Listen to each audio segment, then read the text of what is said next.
Portion यानी अनुपात व समानुपात कर रहे थे, इससे पहले इसके रिगार्डिंग हमारी 3-4 क्लासेज हो चुकी हैं, तो आज आपकी ये लास्ट क्लास है। देखो हमने अभी तक 35 क्वेश्चंस किए हैं, हम स्टार्ट कर रहे हैं 36। ये क्वेश्चन क्या कह रहा है, एक समूह में लड़कों की संख्या का लड़कियों की संख्या से अनुपात 3:2 हो जाता है जब 15 लड़कियां समूह से निकल जाती हैं। समूह में देखो कुछ लड़के थे कुछ लड़कियां थी, ये आपका समूह है, इसमें बॉयज थे और गर्ल थी। अब कह रहा है ये 15 लड़कियां चली गई, अब आपका अनुपात कह रहा है बॉयज और गर्ल का अनुपात हो गया आपका 3:2, यानी पहले कुछ लड़के थे कुछ लड़कियां थी, 15 लड़कियां चली गई। अब कुछ लड़के बचे कुछ लड़कियां बची, फिर क्या हुआ, अब यहाँ पे कुछ लड़के कुछ लड़कियां हैं, फिर क्या हुआ 45 लड़के भी चले गए, सिर्फ लड़के चले गए, लड़कियों में कोई चेंज नहीं हुआ, तो ये अनुपात हो जाता है आपका 3:5। जब यहां से यहां रेशो चेंज हुआ है तो सिर्फ लड़के गए हैं, उनकी वजह से रेशो चेंज हुआ है, लड़कियों में नो चेंज। जब लड़कियों में कोई चेंज नहीं है तो हम रेशो में इनको इक्वल बना देंगे। इक्वल बनाने के लिए इसको 5 से गुणा कर दो, इसको 2 से, तो आपका बॉयज और गर्ल का रेशो आ जाएगा 15, 10 और 6 और 10। देखो यहां बराबर हो गए, यानी हम स्टार्टिंग में कहें कि 15 लड़के थे तो 10 लड़कियां थी, अब 6 लड़के हैं तो 10 लड़की है। रेशो की टर्म में यहां से यहां कितना चेंज हुआ है 9, और एक्चुअल में कितना चेंज हुआ है 45, यानी हम कह सकते हैं यहाँ के 9 की वैल्यू एक्चुअल किसके इक्वल है 45 की, तो एक की वैल्यू आ गई 5। अब यहाँ पे 10 माना था हमने, रेशो 10 किया था, जब यहाँ के 1 यूनिट की वैल्यू 5 है तो 10 की वैल्यू होगी आपकी 50। अब ये कह रहा है कि स्टार्टिंग में कितने थे, यानी 50 आपके थे जब 15 लड़कियां चली गई थी, जब 15 और ऐड कर देंगे तो 65, इसमें ऑप्शन ई ऐड कर लो 65, ये आपका आंसर है। नेक्स्ट क्वेश्चन आपका, जब एक बस पहले स्टॉप से चलना शुरू हुई तब पुरुष यात्रियों की संख्या का महिला यात्रियों की संख्या से अनुपात 3:1 था। ये आपकी बस है, यहां से स्टार्ट हुई है, अब इसमें क्या है मेल और फीमेल, ये 3:1 में है। आगे क्या हुआ, कुछ दूरी के बाद कुछ यात्री आपके उतर गए। अब ये कह रहा है पहले स्टॉप पर 16 यात्री बस से उतर गए और 6 अन्य यात्री महिला यात्री बस में चढ़ गए। देखो अब जो आपके उतरे हैं 16, इस क्वेश्चन में एक क्या गलती है, आपका ये नहीं बता रखा कि जो 16 उतरे हैं वो किस रेशो में उतरे हैं या फिर कितने आदमी कितने औरतें उतरे हैं। लेकिन हम कैसे करते हैं इस क्वेश्चन को, भाई जो हमें रेशो पहले दे रखी थी हम उसी रेशो में उतार देते हैं, क्योंकि और तो कुछ दे रखा, तो 3:1 में उतरेंगे तो आपके ये मेल था ये फीमेल था, 4 की वैल्यू 16 है, 3 की वैल्यू आपकी 12 और 1 की वैल्यू 4, यानी 12 तो आपके आदमी उतरे हैं और 4 औरतें उतरी हैं। फिर ये कह रहा है 6 महिलाएं भी चढ़ गई, यानी 4 महिलाएं उतरी 6 चढ़ गई, तो महिलाएं 2, यानी कि हम यहां से ये कह सकते हैं भाई स्टार्टिंग में रेशो आपका 3:1 था, फिर बीच में कुछ चढ़े कुछ उतरे और अब आखिरी में रेशो हो गया 2:1। तो इस रेशो से इस रेशो में आने के लिए क्या क्या क्या हुआ, आपका 12 तो पुरुष कम हुए और महिलाएं आपकी 2 बड़ी है। ये मैंने जो पिछली क्लास में हम क्वेश्चन कर रहे थे वैसा हो गया है। मैंने क्या बताया था, क्रॉस मल्टीप्लाई करके बड़े में से छोटा घटा दो, 3 एकम 3 2 एकम 2, यानी 1 की वैल्यू होगी। अब यहाँ पे देखो यदि दोनों जगह प्लस है तो क्रॉस मल्टीप्लाई करके इसकी इसके साथ और इसकी इसके साथ बड़े में से छोटा घटा दो। यदि दोनों जगह माइनस है तब भी बड़े में छोटा घटा दो, लेकिन एक प्लस एक माइनस है तो हमेशा इनको जोड़ दो गुणा करके, 2 दूनी 4 और 1 12, आपका 1 की वैल्यू आ गई 16। अब ये कह रहा स्टार्टिंग में यात्रियों की संख्या कितनी थी, जब यहाँ के 1 यूनिट की वैल्यू 16 है तो यहाँ के 3 और 1 4, आखिरी में 3, पहले स्टार्टिंग में 3 और 1 थे, 4 की वैल्यू क्या होगी आपकी 64, ये आपका आंसर है। नेक्स्ट आपका, अमित और वीरी की वार्षिक आय 3:2 के अनुपात में है। देखो जो आपकी इनकम होती है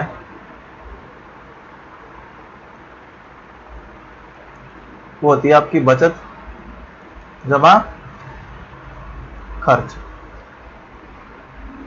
आय होती है आपकी बचत जमा खर्च।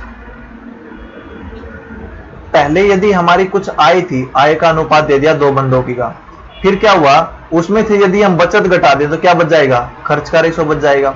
आय में से खर्च घटा दें तो बचत का रेशो बच जाएगा। अब कह रहा 2 बंदे हैं अमित और वीरी, इनकी आय का अनुपात है 3:2, ये उनकी आय है। और इनके खर्च का अनुपात दे रखा 5:3। देखो आय है, खर्च है, आय से खर्च कब बनेगा? ये हमारा पहले वाला क्वेश्चन हो गया भाई, कुछ लड़के थे कुछ लड़कियां थी, फिर कुछ लड़के चले गए तो बच गया, उनका रेशो ये है।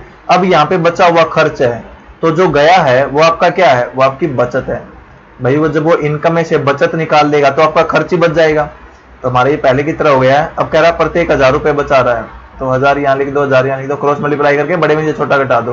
3 3 9 5 दूनी 10, यानी आपकी एक की वैल्यू होगी इसकी और इसकी गुणा, इसकी और इसकी गुणा। 5000 में से 3000 गया 2000, यहाँ के एक यूनिट की वैल्यू 2000 के बराबर है। तो अमित की वार्षिक आय यहाँ की अमित के 3 है, इसकी इनकम हो जाएगी 6000, यानी आपका आंसर है 9। ये कह रहा है कि सेमिनार की शुरुआत में पुरुष प्रतिभागियों की संख्या का महिला प्रतिभागियों की संख्या से अनुपात 3:1 था। टी ब्रेक के दौरान 16 पुरुष प्रतिभागी निकल गए और 6 अन्य महिला प्रतिभागियों ने पंजीकरण कराया। अब पुरुष प्रतिभागियों की संख्या का महिला प्रतिभागियों की संख्या से अनुपात 2:1 हो गया। तो सेमिनार की शुरुआत में प्रतिभागियों की संख्या कुल कितनी थी? देख, एक सेमिनार स्टार्ट हो रहा था, उसमें क्या थे आपके? मेल और फीमेल थे, वो आपका रेशो था 3:1। अब क्या हुआ? पुरुष क्या हुआ? 16 प्रतिभागी चले गए, यानी यहाँ पे 16 माइनस हो गया। अब महिला 6 आ गई, यहाँ पे +6 आ गया, और अब जो रेशियो है वो चेंज होके हो गया 2:1। तो क्या करो? वही मेथड, क्रॉस मल्टीप्लाई करो, बड़े में से छोटा घटा दो। 3 एकम 3, 2 एकम 2, यानी डिफरेंस आ गया 1। अब आपको इसकी गुणा करनी है इसके साथ, इसकी गुणा करनी है इसके साथ। अब यहां यदि दोनों गए हैं तो क्या करना है? इन दोनों की गुणा करके इसकी इसके साथ, इसकी इसके साथ, बड़े में से छोटा घटा देना है। यदि दोनों आए हैं तब भी बड़े में से छोटा घटा देना, लेकिन एक जगह प्लस का निशान है, एक जगह माइनस का निशान है, तो आपको क्या करना है? इसकी गुणा करके और इसकी गुणा करके जोड़ देनी है। जैसे 6 दूनी 12 प्लस 16 एकम 16, यानी आपकी एक यूनिट की वैल्यू आ गई 28। एक यूनिट की वैल्यू 28 आ गई, तो स्टार्टिंग में कितने थे आपके? 4, तो 4 यूनिट की वैल्यू क्या होगी? 28 चौके 112। ये आपका आंसर है। नेक्स्ट क्वेश्चन आपका, एक पर्सन ने ऑर्डर दिया ब्रांड ए की 4 शर्ट का और ब्रांड बी की कुछ शर्ट का, यानी ये कह रहा है शर्ट आपकी कितनी थी? 2 ब्रांड थे, एक ए था एक बी था, इसकी 4 थी और इसकी कुछ थी, वो कुछ मान लेते हैं हम एक्स। अब कह रहा है उनका मूल्य, ब्रांड ए की शर्ट का मूल्य इसका 3 गुना है, यानी ये 1 रुपए की होगी तो ये 3 रुपए की होगी। जब ऑर्डर लिया गया तो पाया कि दोनों ब्रांडों की संख्या परस्पर बदल दी गई। यानी हुआ क्या भाई? जब ऑर्डर लिया तो इनकी संख्या बदल गई, यानी आपकी ए का एक्स आ गया और उसने बी को 4 कर दिया। ये कुछ थी, मान लो ये 4 था, ये 10 15 20 8 7 कुछ भी था, तो जब ऑर्डर करते टाइम उन्होंने इनको बदल दिया। बदलने की वजह से क्या हुआ? आपका मूल्य वही रहा।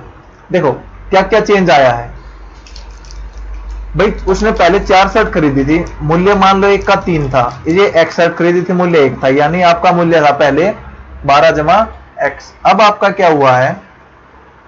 अब आपका हुआ है जब इनका शर्ट की क्वांटिटी आपकी चेंज हो जाएगी तो मूल्य भी चेंज हो जाएगा टोटल का, क्योंकि पहले ये 4 रुपए की थी, अब x रुपए की होगी।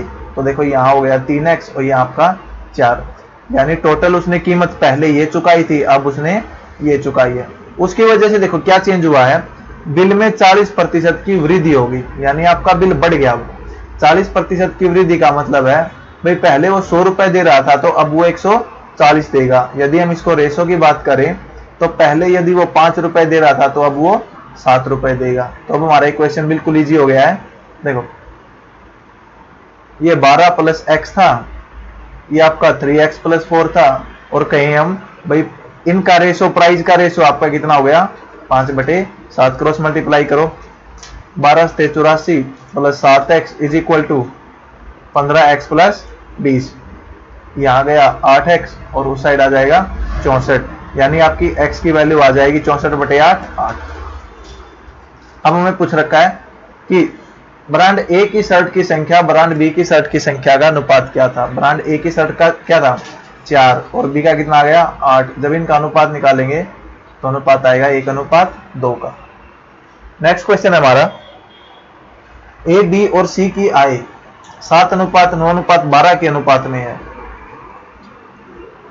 आय हमें दे रखी है ए, बी और सी की। ये 7 है, ये 9 है और ये 12 है। अब ये कह रहा है और उनका खर्च वो है 8:9:15 में। यदि ए अपनी आय का 1/4 की बचत करता है, यानी ए अपनी आय का 1/4 क्या करता है? बचत। ये उसकी बचत है और 4 क्या है? उसकी आय। देखो, यदि ए की आय 4 है तो बचत करता है वो 1 का, तो खर्च कितने का करेगा? खर्च करेगा वो 3 का। यदि मैं यहां से देखूं तो हम ऐसा लिख सकते हैं भाई आय बटे खर्च वो क्या होगा? 4/3। देखो, और जबकि यहां रेशो क्या दे रखा है? 7/8। तो हम यदि इसको 4/3 कर दें तो हमारा क्या है? अंशोर आ जाएगा। तो 4/3 करने के लिए हमें क्या करना पड़ेगा? देखो, कोई भी दो संख्या यदि हमें बराबर, हमें किसी रेशो में लेके आनी है, जैसे हमारे पास 2:5 है, मैं चाह रहा हूं इसको 3:4 में कन्वर्ट करना, तो क्या करो? सबसे पहले तो इनको बराबर कर लो। बराबर करने के लिए इसको 5 से गुणा कर दो, इसको 2 से। ये आपका क्या क्या हो जाएगा?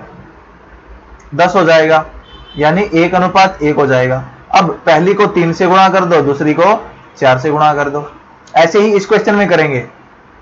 सबसे पहले इनको बराबर करो। बराबर करने के लिए इस इक्वेशन को 8 से गुणा कर दो, इसको 7 से, क्योंकि हमें सिर्फ ए का पता और हमें ए ही बराबर करना है। अब ये बराबर हो गए 8 से गुणा करने के बाद। 8 7 56, 7 8 56। अब हमें करने 4:3 में, तो 4 से और गुणा कर दो इसको 3 से। अब देखो, अब यदि मैं इनकी गुणा करूं, ऐसे छोड़ दो, गुणा मत करो अभी। 7 गुणा 8 गुणा 4, 9 गुणा 8 गुणा 4, ये हो गया 12 गुणा 8 गुणा 4। ये आपका इनकम आ गया। और खर्च वो हो गया आपका 8 गुणा 7 गुणा 3, 9 गुणा 7 गुणा 3, 15 गुणा 7 गुणा 3। देखो, यदि आप इनकी गुणा कर दोगे आंसर उससे तब भी आ जाएगा, लेकिन थोड़ा कॉम्प्लेक्स हो जाएगा। यहां देखो, ये 7 गुणा 8 यहां है, 7 गुणा 8 यहां है, यानी 56 में कॉमन ले लूं तो यहां क्या बचेगा? 4 - 3, इसमें से घटाना है, क्योंकि मैं पूछा गया बचत का अनुपात। तो यदि हम इनकम में से खर्चा घटा दे तो क्या बचेगा आपका? बचत। देखो, इसमें से ये घटाएंगे यदि हम, तो 7 गुणा 8 7 गुणा 8 कॉमन आ गया, यानी आपका 56 कॉमन आ गया और अंदर बच गया 1। आगे देखो, आगे 9 गुणा 8 गुणा 4, 9 गुणा 7 गुणा 3, यानी यदि मैं 9 कॉमन ले लूं यहां से, तो ये हो गया 8 चौका 32 और ये हो गया 7 या 21। 32 में से 21 गए 11, 11 गुणा 9 99। इतना करते ही आपका आंसर आ जाएगा। आपको दिख जाएगा कि 56/99 किस ऑप्शन में है? वो आपका ऑप्शन ए। इसको यदि हम सोल्व करेंगे तो ये आज आपका आ जाएगा 69, यानी इसकी गुणा करके ये घटाएंगे तो। नेक्स्ट आपका, भाई 3 व्यक्ति हैं ए बी सी, उनका वेतन है 72,000। ए बी और सी हैं, इनका वेतन कह रहा है ये है 72,000, और वे अपने वेतन का क्रमशः 80, 85 और प्रतिशत पर खर्च करते हैं। यानी वेतन है, वेतन का उन्होंने कुछ यूज किया है, खर्च किया है और बचत की है। देखो, खर्च कितना किया इन्होंने? ये ए है, ये बी है, ये सी है। ए ने खर्च किया 80%, बी ने खर्च किया 85% और सी ने खर्च किया 75%। देखो, इसने 80% खर्च किया है, तो बचत कितने प्रतिशत की होगी? 20% की। इसने बचत की होगी 15% की, और इसने बचत की होगी 25% की। तभी तो उसकी आय अपने आप में क्या होती है? देखो, कोई भी चीज अपने आप में 100% होता है। यदि हम परसेंट की फॉर्म में बात करें, भाई कोई भी चीज क्या होती है? 100%। अब इसकी 100% वेतन में से इसने 80% खर्च किया। वेतन कुछ भी हो सकता है, ये 100 रुपए, 200 रुपए, 300। इसका 80% खर्च किया और इसका 80%, 20% इसने बचत किया। इसका 85% खर्च किया, 15% आपका बचत। इसने 75% और इसने 25%। अब देखो, क्वेश्चन में हमें दे रखा है भाई बचत का अनुपात 8:9:20 के अनुपात में। यानी उनका बचत है 8:9:20। यदि हम यहां बचत की बात करें तो वो 20% बचत कर रहा है, यहां 15%, यहां 25%।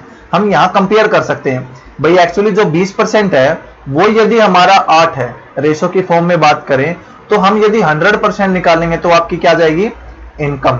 यदि उसका 80% निकालेंगे तो क्या जाएगा, खर्च। भाई 20% की वैल्यू इतनी है तो 100% क्या होगा, वेतन। देखो 20% की वैल्यू क्या है, 8, 100% की वैल्यू क्या होगी।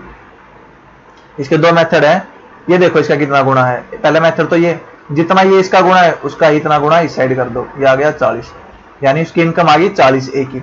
या फिर ये इससे कितना गुणा ज्यादा है, मतलब कितना गुणा है ये इसका गुणा है 0.4 को, यानी ये इसका 0.4 है तो 100 का 0.4 क्या होगा, 40। अब आगे वाले की बात करें यदि हम, वो 15% बचत करता है और बचत उसकी दे रखी है 9, यानी 15% की वैल्यू 9 है, 100% की पूछ रखी है। देखो ये इसका कितना गुणा है, आप कहेंगे 15 × 90 होता है, लेकिन ये है 9, तो यानी आपका 0.6 टाइम गया है। अब 0.6 टाइम है, 100 से गुणा करेंगे इसका 0.6 टाइम कितना होगा आपका, 60। तीसरा कह रहा है भैया आपका 25% की वैल्यू आपकी 20, 100% की वैल्यू क्या होगी, 100% की वैल्यू होगी, ये इसका कितना गुणा है, 4। या फिर ये इसका कितना गुणा है, 25, क्या होगा 0.8, तो 0.8 इसका गुणा है, तो 0.8 गुणा करेंगे 80 आ जाएगा। या फिर ये इसका 4 गुणा है, इसका भी 4 गुणा कर देंगे, ये आपका 80 आ जाएगा। यहां से आपका ए, बी और सी का इनकम का अनुपात आ गया, वो आ गया 40, 60 और 80। इनको 20 पे काटेंगे, ये आ गया 2:3:4, यानी ये इनकी इनकम का अनुपात आ गया। और टोटल इनकम दे रखी है इनकी 72,000। यानी हम कंपेयर करें 4, 3, 7, 2, 9, 9 की वैल्यू आपकी 72,000 है, एक की वैल्यू क्या है 8,000। हमें पूछ रखा है ए की इनकम, ए यहाँ कितने रिप्रेजेंट कर रहा है, 2 यूनिट, 2 यूनिट की वैल्यू होगी आपकी 16,000, यानी आपका आंसर। नेक्स्ट क्वेश्चन है, देखो दोनों क्वेश्चन एक जैसे हैं, मैं आपको एक क्वेश्चन करवा रहा हूं, नीचे वाला ये वाला, ये आई थिंक आप कर चुके हो, 6,000 वाला। ए और बी की मासिक आय 8:5 के अनुपात में है, ये आपकी इनकम है। अब उनका खर्च 5:3 के अनुपात में है, यानी खर्च को एक्सपेंडिचर लिख रहा हूं मैं, ये आपका 5:3। देखो ये रेशो थी, बाद में ये रेशो है, ये रेशो से ये रेशो आने में आपका कुछ ऐड हुआ है, कुछ घटा है, कुछ बढ़ा है, तो हमारा वही मेथड यूज करना जो हम अभी तक करते आए हैं। ये कह रहा है यदि उन्होंने 12,000 और 10,000 की बचत की हो यानी घटा है आपका कुछ, यहाँ कुछ इनकम थी उसमें से 12,000 इसके घट गए, 10,000 इसके घट गए, तो रेशो आपका ये आ गया। भाई इनकम मान लो 10,000, 50,000 या फिर कुछ भी कहें, 50,000 थी, 12,000 घट गए, तो बच गया क्या होगा, खर्च है। इसमें से फिर 10,000 घट गए, बच गया क्या है, खर्च है। तो उनकी रेशो लेके ये आया है। देखो जब भी कोई रेशो दे रखी है उनमें प्लस माइनस होके दूसरी रेशो कोई आती है, तब हम कैसे सोल्व करते हैं, क्रॉस मल्टीप्लाई मेथड से। इनके क्रॉस मल्टीप्लाई गुणा करके सब्ट्रैक्ट कर दो, बड़े में से छोटा, 8 × 24 पाँव 25, यानी 1 की वैल्यू होगी आपकी। अब इसकी और इसकी गुणा करते हैं, इसकी और इसकी गुणा करते हैं। अब दोनों प्लस हैं तो गुणा करके बड़े में से छोटा घटा दो, दोनों माइनस है, गुणा करके बड़े में से छोटा। यदि एक माइनस है एक प्लस है आपका, देखो ये क्या आपका दोनों माइनस है, क्योंकि उन्होंने बचत की है। इनकम में से कुछ घटेगा, यानी इनकम में से कुछ बचत होगी तभी तो आपका खर्चे के लिए पैसे बचेंगे। तो ये आपके दोनों माइनस है, दोनों प्लस है, तो बड़े में से छोटा कर घटा दो गुणा करके। ये हो गया 12 × 36, 10 × 5 50, 50,000 में से 36,000 गए 14,000, यानी एक की वैल्यू आ गई 14,000 आपकी, एक यूनिट की वैल्यू। अब इनकम इसकी 8 यूनिट मानी थी, इसकी 5 यूनिट मानी थी हमने। अब कह रहा है मासिक आय में अंतर, यहां अंतर कितना यूनिट का आपका, 3 यूनिट का। एक की वैल्यू 14,000 आई है तो 3 यूनिट की वैल्यू आपकी आ जाएगी 42,000, ये आपका आंसर। नेक्स्ट आपका,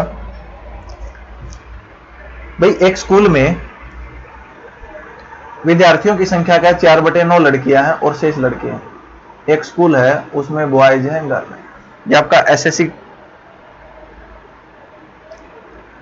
सीजीएल 2018 मेंस का क्वेश्चन है। ये कह रहा है एक विद्यालय में विद्यार्थियों की संख्या का 4/9 लड़कियां हैं। देखो 4/9 क्या होता होगा भाई, टोटल यदि 9 है तो लड़कियां कितनी हैं, 4, यानी लड़कियां आपकी 4 हैं टोटल 9 है, तो लड़के कितने बच गए? 5। हम यहां से कह सकते हैं भाई ये 5 और 4 की फॉर्म में है, यानी 5/4 है। अब कह रहा है लड़कों की संख्या का 3/5 12 वर्ष से कम है।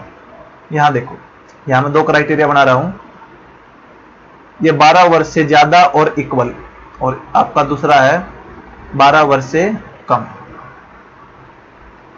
ये आपकी 12 वर्ष से कम है, ये आपके 12 वर्ष से ज्यादा। ये कह रहा है लड़कों की संख्या का 3/5 12 वर्ष से कम आयु के हैं, यानी जो बॉयज आपके वो आपका 3/5 12 से कम है।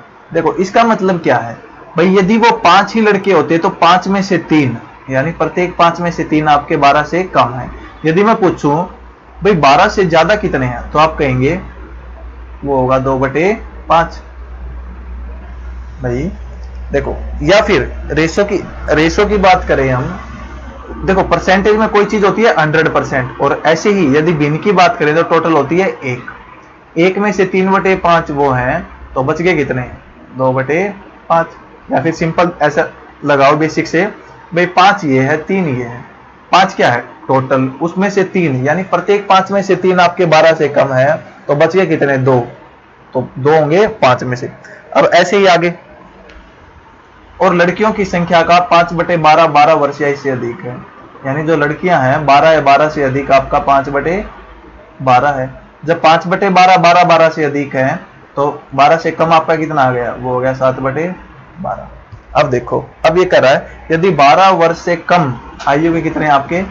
480, यानी हमें 12 वर्ष से कम आयु के निकालने हैं। देखो 12 वर्ष से कम आयु के दे रखे हैं हमें ये।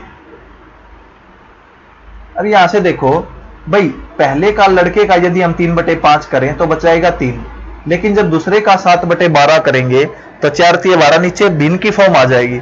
उसी भिन्न की फॉर्म को अवॉइड करने के लिए देखो नीचे 3 बच रहा है, तो यानी मैं इस पूरी इक्वेशन को 3 से गुणा कर दूं। अब 5 है, पूरा कट रहा है, तो 5 को किसी से गुणा कर दो, वो 5 से पूरा ही कटेगा। जब इसको गुणा किया मैंने, ये आपका आ गया 15 और ये आपका आ गया 12, यानी टोटल हो गए 27। यानी 15 आपके लड़के हैं, मान लो 12 आपकी लड़कियां हैं, टोटल 27 है। अब ये कह रहा है कि 12 वर्ष से छोटे निकाल दो, लड़के 3/5 है, इसका 3/5 निकालेंगे हम, ये आपका आ गया 9, और इसका 7/12 निकालेंगे तो ये आएगा आपका 7। यानी जो ये 15 और 12 टोटल 27 है, इसमें से 9 आपके लड़के 12 साल से छोटे और 7 लड़कियां हैं, यानी टोटल आपके 16 छोटे हैं। जब हमने 15 और 12 मान रखा तब हमारे छोटे क्या हैं? 12 से छोटे 16 है, लेकिन एक्चुअल में ये 16 किसको रिप्रेजेंट कर रहा है? 480 को। भाई यहाँ के 1 यूनिट की वैल्यू जो हमने रेशो मानी है, उसके 1 यूनिट की वैल्यू आपको पता लग जाए तो हम क्या है? टोटल निकाल सकते हैं। और यहाँ पे हमें पता है 16 यूनिट की वैल्यू 480 है, तो 1 यूनिट की वैल्यू जब इसको डिवाइड करेंगे वो आ जाएगी आपकी 30 के बराबर। जब 1 यूनिट की वैल्यू 30 आ गई तो टोटल विद्यार्थी कितने हो जाएंगे? वो हो जाएंगे आपके 27 गुणा 30। लेकिन ये आंसर में कुछ और पूछ रहा है, विद्यालय में विद्यार्थियों की कुल संख्या का 5/18 किसके बराबर होगा? यानी इसका भी हमें 5/18 निकालना है। इसको काटो, 9 दूनी 18, 9 तिया 27, 2 पे 15, अब 15 और 15 ये आपके हो गए 225। ये आपका आंसर है। अब इसी क्वेश्चन पे बेस्ड एक और का मैंने आपके लिए एक एग्जांपल और ले रखा है, ये आपको प्रैक्टिस करनी है और आंसर निकालना है। मेथड वही है जो आपका पुराने वाला है। नेक्स्ट आपका विद्यालय में लड़के और लड़कियों की संख्या का अनुपात 8:12 है, यानी बॉयज और गर्ल का अनुपात क्या है? 8:12। देखो 8:12 है, इसको आप 80 ले लो, 120 ले लो। यदि मैं काटूं इसको, 4 दूनी 8, 4 तिये 12, अब 20 ले लो, 30 ले लो, 200 ले लो, 300 ले लो, कुछ भी ले लो, आंसर सेम आएगा। मैं किसी एक से लेकर बता देता हूं आपको। मान लो हमने ले लिया 200 और 300, ये 200 है, ये 300 है। अब क्या किया? अब कह रहा है 50% लड़के और 25% लड़कियों ने पढ़ाई के लिए छात्रवृत्ति मिल रही है, तो उन विद्यार्थियों का प्रतिशत ज्ञात करो जिन्हें कोई छात्रवृत्ति नहीं मिली। मैं कह रहा हूं भाई लड़के 200 हैं, इनमें से छात्रवृत्ति मिली 50% को, तो कितनों को नहीं मिली? भाई टोटल यदि 100% होता है उसमें से 50% को मिली तो 50% बच गए। लड़कियों में छात्रवृत्ति मिली है 25% को, तो कितने को नहीं मिली? वो बच गया 75% को नहीं मिली। अब हम 200 का 50% निकालेंगे, वो होगा आपका 100, और 300 का 75 निकालेंगे,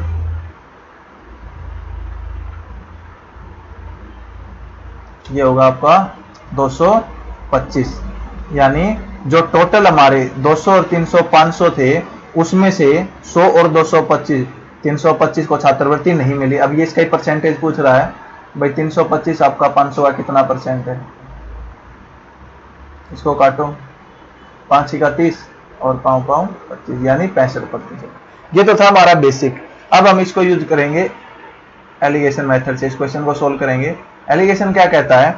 आपकी एक क्वांटिटी यहाँ होती है, एक यहाँ होती है, और सबका मिला के मिक्सअप यहाँ होता है। अब जो नीचे रेशो आएगा वो आपका देगा कि इस क्वांटिटी की इसकी मात्रा कितनी है यहाँ पे, यानी यहाँ कोई चीज है एक यहाँ पे कोई चीज है। अब यहाँ पे इनका कॉम्बिनेशन है और यहाँ पे इनकी क्वांटिटी, भाई वो 2 किलोग्राम है, ये 5 किलोग्राम है, या फिर छात्रों का एवरेज यहाँ दे रखा है, या जिनको प्रतिशत में स्कॉलरशिप मिली नहीं मिली पूरी क्लास का ये रहा, तो हम वहाँ एलिगेशन यूज करते हैं। अब यहाँ देखो कह रहा है कि 50% लड़कों को छात्रवृत्ति मिली, तो कितनों को नहीं मिली? आप कहोगे 50 को नहीं मिली, क्योंकि बात करेंगे हम नहीं मिलेगी। 25% को मिली है, तो कितनों को नहीं मिली? 75% को नहीं मिली। और हमें यहाँ निकालना है टोटल में से कितनों को नहीं मिली। और नीचे जो रेशो आता है वो रेशो आता है आपका लड़के और लड़कियों का, वो आपका 2:3। ये यहाँ पे हो गया। अब इसको सोल्व कैसे करते हैं? देखो यहाँ पे मान लो x है, तो पहला मेथड इसका ये है।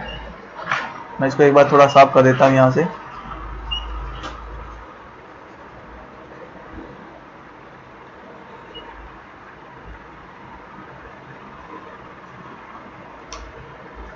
पहला मेथड आपका ये है, भाई जो x होगा एलिगेशन में वो होगा इसकी और इसकी गुणा जमा इसकी गुणा बटे इन दोनों का जोड़, यानी 2 × 50 प्लस 75 × 3 बटे 5, जो हमने वहां किया था।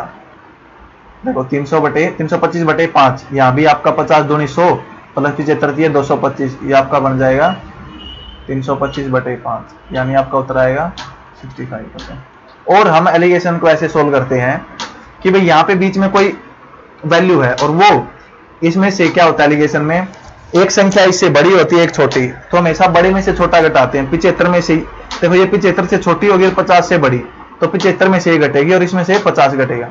तो हमें x की वैल्यू फाइंड करनी है, तो इन दोनों का डिफरेंस होता है 75 और 50 का, यानी आपका 25, वही आपका इन दोनों का जोड़ होता है, यानी इन दोनों का जोड़ आपका इनका डिफरेंस के बराबर होता है।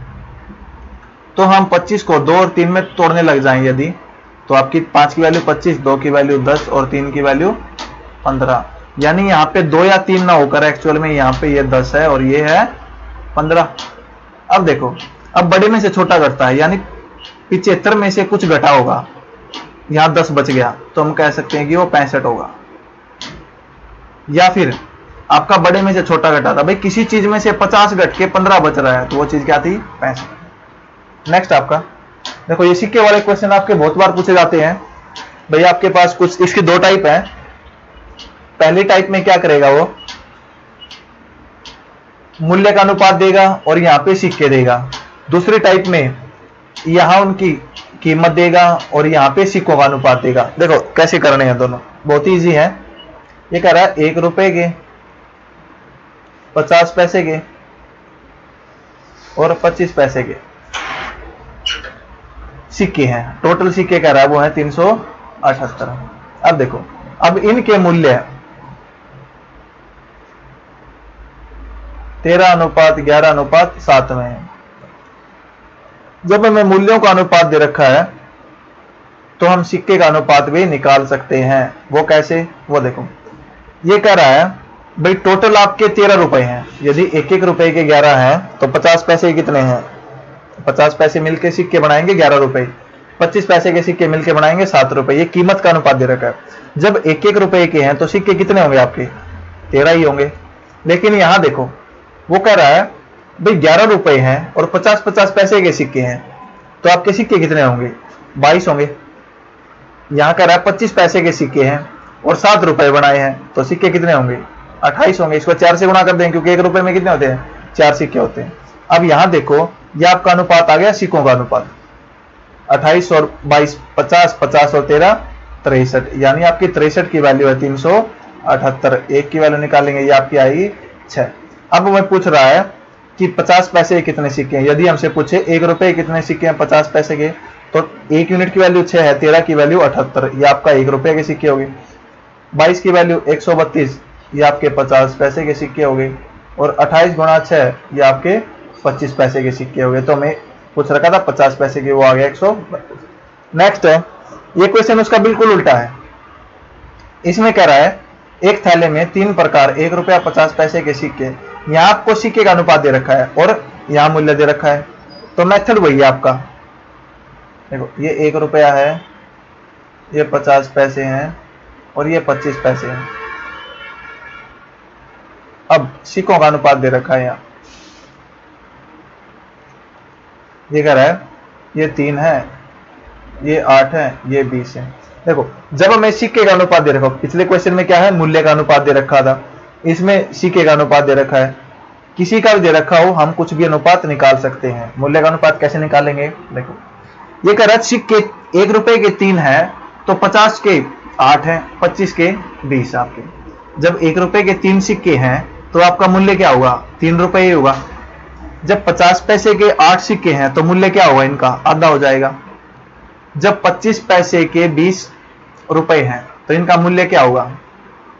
यानी 25 पैसे के 20 आपके सिक्के हैं।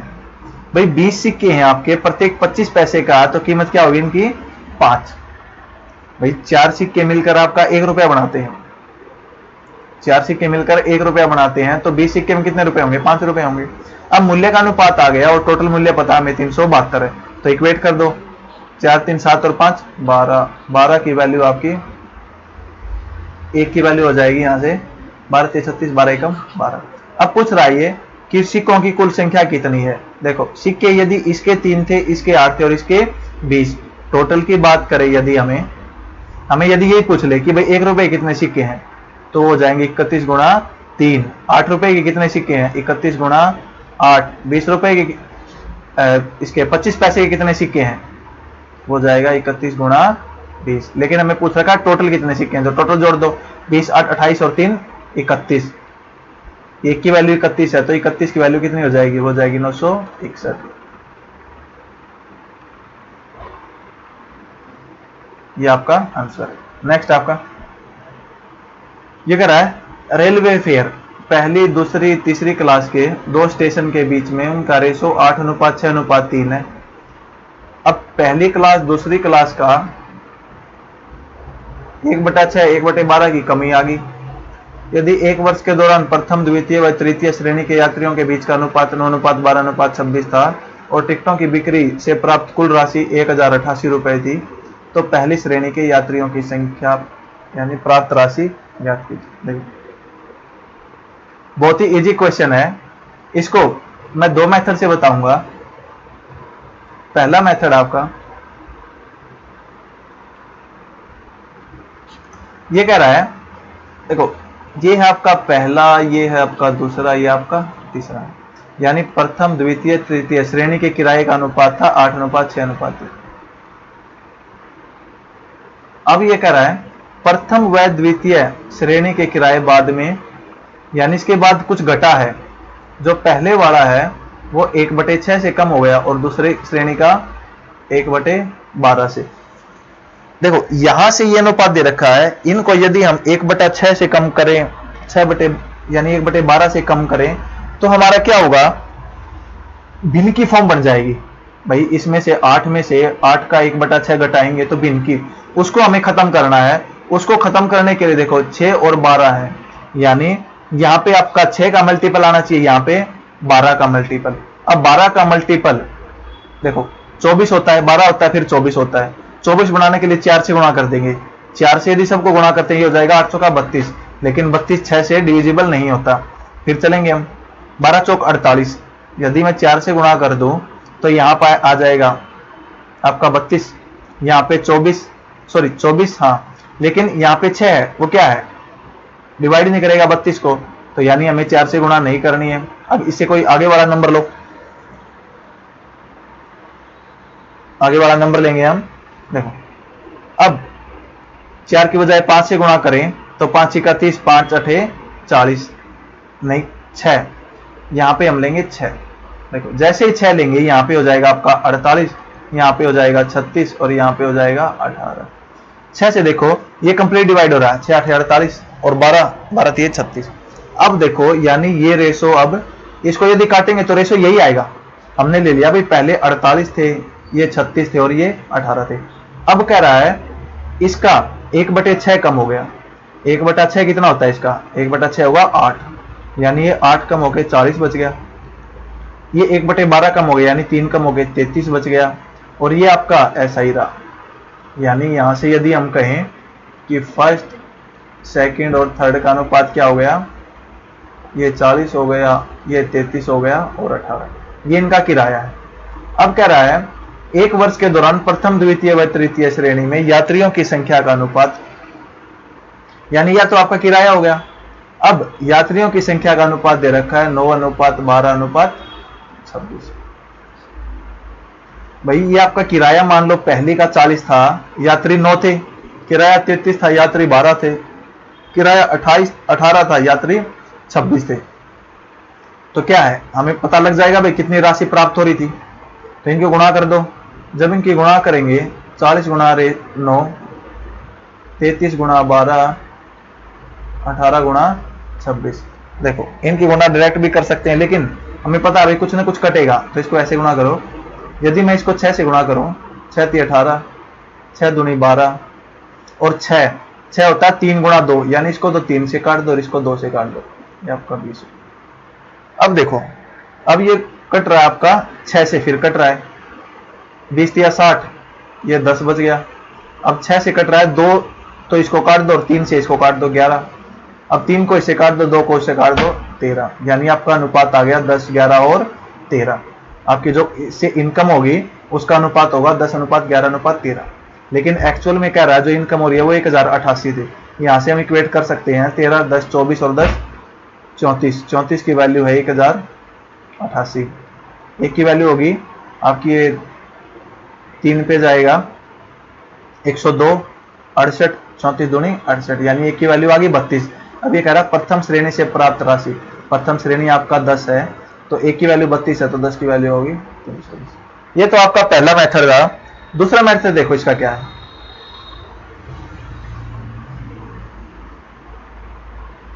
दूसरा मेथड क्या है आपका, जो ये है हम ये घटाएंगे बाद में। देखो 8:6:3 है, यानी ये दे रखा है हमें किराया, किराया ये दे रखा है और यात्री दे रखा है हमें 9:12:26।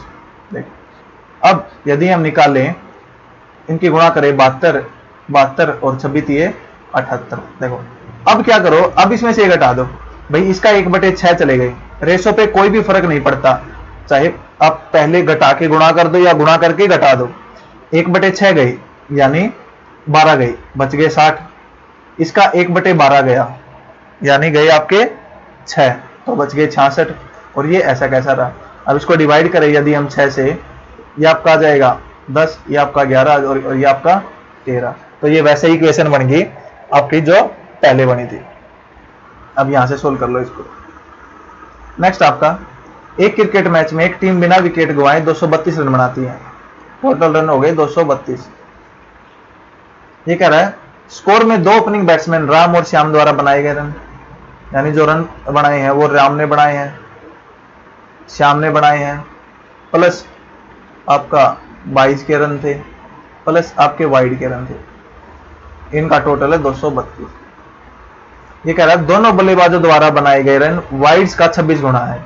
यदि मैं वाइड x मानूं तो इनका जोड़ के आपका 26x। अब वाइड्स की तुलना में 22 8 अधिक है, यानी ये आपका x है, तो ये आपका x जमा 8 है, ये 26x है। देखो और ये कह रहा है कि राम और श्याम द्वारा बनाए गए अनुपात 6:7 में है। यानी यदि 6:7 की बात करें तो कैसे निकालते हैं हम, यानी 6 और 7 13 की वैल्यू 26x, 1 की वैल्यू 2x, 6 की वैल्यू हो जाएगी 12x, 7 की वैल्यू हो जाएगी 14x। अब देखो इन तीनों का जोड़ आपका 232 है, 26 और एक 27 और एक 28, 28x इज इक्वल टू 8 उस साइड जाके घट के 224 हो जाएगा। यहाँ x की वैल्यू आ जाएगी आपकी 8, x की वैल्यू आ जाएगी 8 से 20 को काटेंगे। अब पूछ रखा राम ने कितने बनाए थे, तो 12x बनाए थे, तो 12 8 आपके 96, ये आपका आंसर है। नेक्स्ट आपका, एक नौकर को पूरे वर्ष की सेवा के लिए 100 रुपए और एक पगड़ी दी जाती है, यानी वो 12 मंथ काम करेगा तो उसको मिलेंगे 100 रुपए और एक पगड़ी। मान लो पगड़ी कितने की है, x रुपए की है। अब कह रहा है यदि नौकर 9 महीने काम करे तो उसको बदले में 65 रुपए प्लस वही पगड़ी प्राप्त होती है। तो कह रहा पगड़ी का मूल्य क्या है। देखो इसको दो मेथड से कर सकते हैं हम। यदि हम यहां से देखें भाई 12 मंथ के इतने हैं, एक मंथ के उसको कितने मिलेंगे, एक मंथ के मिलेंगे 100 प्लस x बटे 12, और यहां एक मंथ के कितने मिलेंगे उसको 65 जमा x बटे 9। भाई ये पूरे साल के थे, इसको 12 से डिवाइड करें तो एक मंथ आ जाएगा। अब ये कट रहे हैं तो इनको काट दो, आपका 3 चौके 12 पे कटेगा, 3 3 9 और क्रॉस मल्टीप्लाई कर दो, यानी 300 प्लस x आपका हो जाएगा 65 चौके 260 प्लस 4x, ये इस साइड आ जाएगा, ये 3x है, यानी x हो जाएगा 260 उस साइड जाके घट जाएगा 40, यानी आपकी कीमत आ गई 40। या फिर आप डायरेक्ट इनको देखो, टाइम का अनुपात दे रखा है, यहाँ पैसे का अनुपात दे रखा है, भाई इतने पैसे इस टाइम में मिल रहे, इतने पैसे इस टाइम में, डायरेक्ट दोनों को डिवाइड कर दो। यहां से यदि हम डिवाइड करेंगे तो 100 plus x by 65 plus x, ये आपका आ जाएगा 12 बटे 9, यानी 3 चौके 12 और 3 3 9। अब क्रॉस मल्टीप्लाई कर दो, आपका आंसर आ जाएगा 40। तो ये हमारा रेशो प्रोपोर्शन था। अब हम अगला चैप्टर अगली वीडियो में स्टार्ट करेंगे। ये आपका रेशो